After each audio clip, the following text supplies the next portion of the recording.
mencari area yang sangat penting yang bisa kita jadikan sebagai dasar untuk membatasi.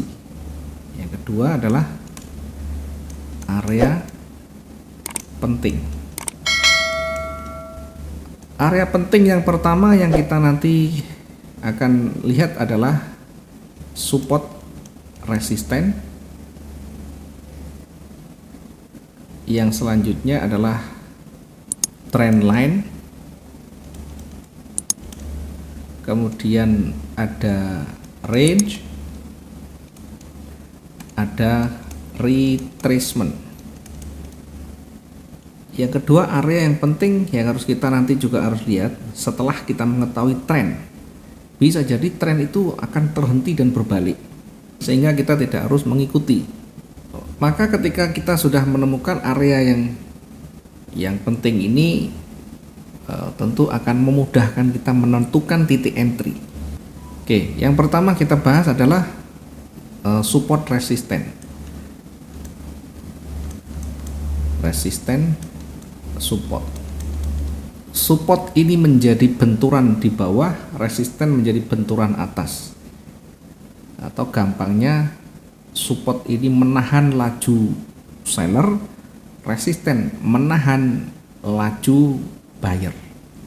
Cara menentukan support resisten bagaimana? Ya, bisa dengan swing high dan swing low. Cara menentukan ini bisa menggunakan swing high dan swing low, bisa menggunakan sumbu, bisa menggunakan bodinya. Nah, contohnya begini. Kita kembali ke materi tadi ya. Support resisten itu lebih didominasi pada area-area di mana ketika dia bergerak satu arah kemudian terhenti berbalik. Resisten itu saat marketnya naik kemudian terhenti berbalik turun. Ya, saat marketnya naik kemudian terhenti berbalik turun, maka area ini disebut dengan resisten. Area ini disebut dengan resisten. Saat dia turun kemudian terhenti berbalik naik, maka ini jadi support. Jadi gampangnya kalau saya ilustrasikan, ketika dia naik kemudian terhenti balik turun, turun ini tidak harus sampai di sini, tidak harus sampai di bawah ini.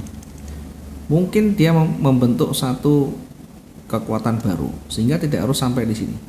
Maka ketika dia memantul begini, ini menjadi resisten.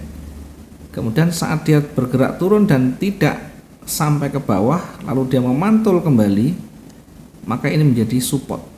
Saat dia bergerak naik dan tidak menembus resisten yang di atas, resisten yang ada di sana, kemudian ternyata dia berbalik turun, maka ini membentuk resisten yang baru, yang terdekat. Saat dia bergerak turun, kemudian melewati levelnya, melewati support di sini, kemudian dia terhenti berbalik naik, maka di sini menjadi support. Sekarang support yang di atas tadi yang dilewati ini karena ditembus, maka fungsinya berubah menjadi resisten, ya, karena berada di atas harga. Kalau di bawah harga namanya support, di atas harga namanya resisten. Fungsinya untuk apa? Untuk menahan laju buyer. Ini resisten, ini resisten, ini resisten. Jadi resisten itu banyak sekali, tidak harus 1, 2, 3.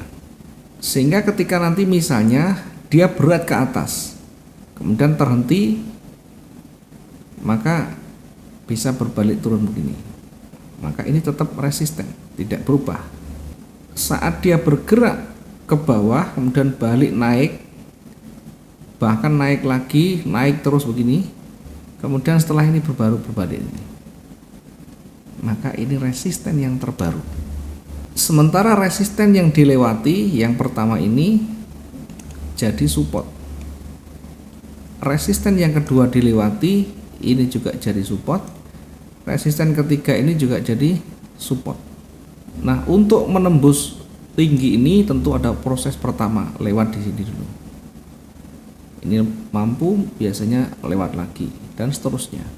Nah, kalau kita lihat di pasarnya begini, saya coba untuk bersihkan dulu. Oke, saya contohkan.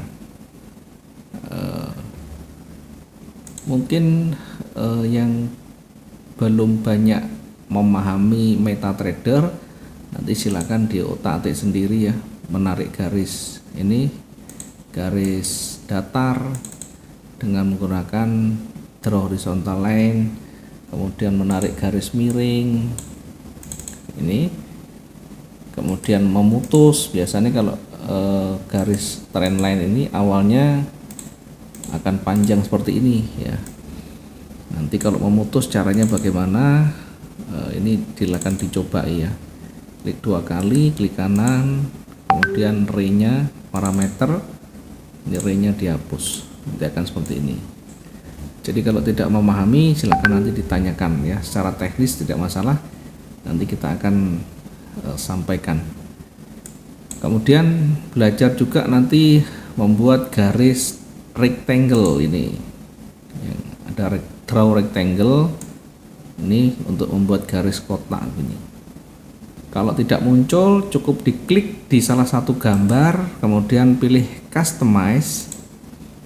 Di sebelah kiri nanti akan ada gambar-gambar yang kita inginkan, sorot saja, kemudian klik insert, selanjutnya ditutup, nanti akan muncul di sini.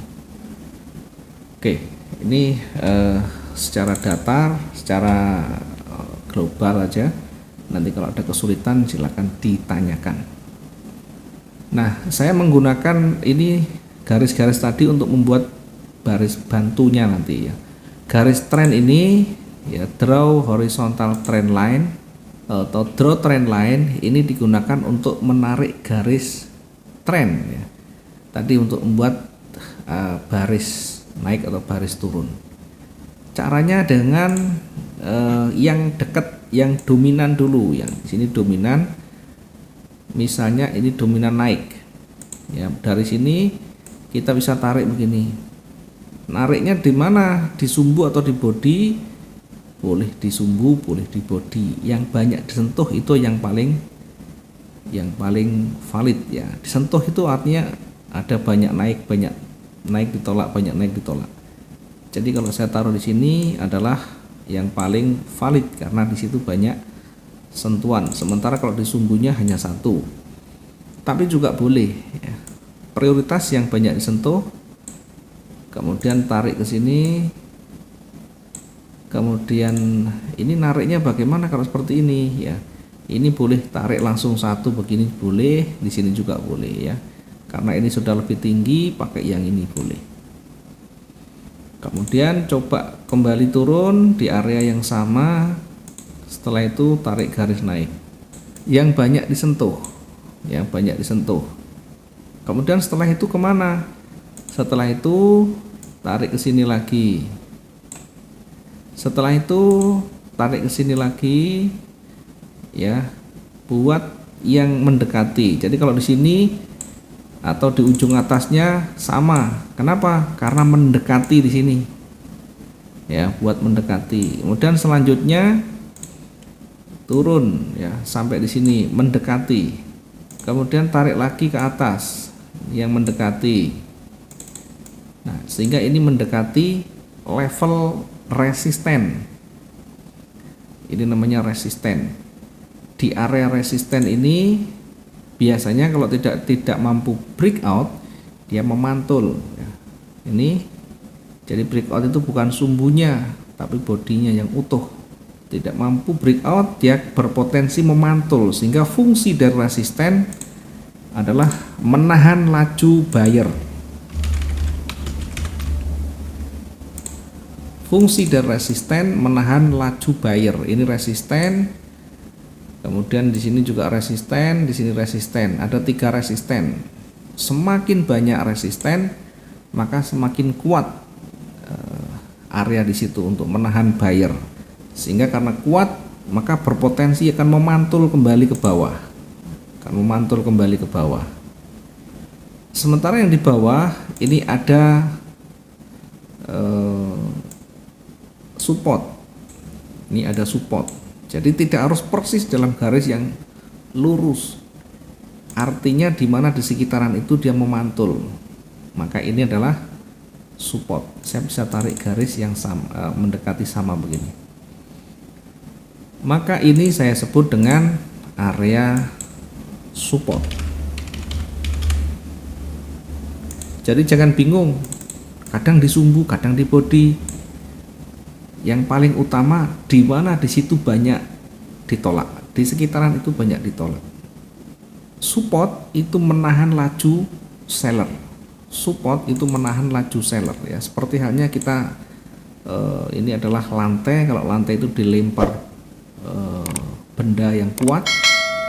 Kalau lantainya itu jauh lebih kuat tahanan itu, maka benda itu bisa memantul. Sebaliknya yang di atas saya ibaratkan sebagai plafonnya. Kalau dilempar benda, kalau atapnya jauh lebih kuat, maka benda bisa memantul lagi atau tidak bisa menembus. Tapi kalau kuat bendanya, tahanannya tidak kuat, maka bisa jebol.